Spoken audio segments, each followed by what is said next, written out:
Hey YouTubers, Mike Borders with the Mike Borders channel. Thank you for watching. In today's video, step-by-step process on how to safely and properly install a propane tank on your grill. Let's get started. All right, YouTubers, outside of the deck now, and this is our brand new grill, and we've got a blue Rhino propane tank. And again, this is brand new. Unfortunately, we didn't use it last year.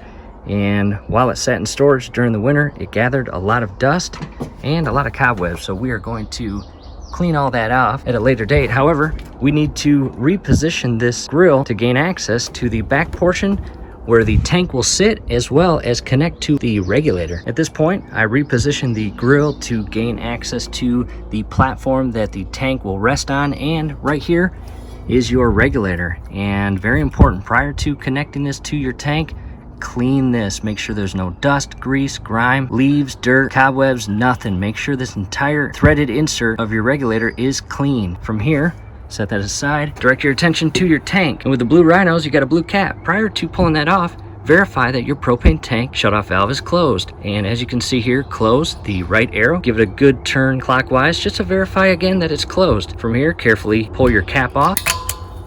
Set that aside, and I will now reposition this in a way that the regulator can connect to it. Scoot your tank pretty close to the regulator, carefully align the regulator into the connection, and turn to tighten.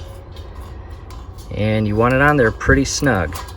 However, don't over tighten it. From here, keep the valve closed and carefully pick the tank up and rest it on the platform or stand that is built on your specific grill. In our case, that's what ours looks like. There it is, YouTubers, officially resting on the stand or platform that it will stay on this grill until it's empty and it has to be replaced. Now we are going to reposition our grill back flush with the wall. Keep in mind, when you do that, your grill will be heavier because you've added that weight from the tank. Now that the grill is back in position, when it comes time to turn on the grill, I'll reach behind, turn the shutoff valve to the open position, and we've got an electric start, which is neat.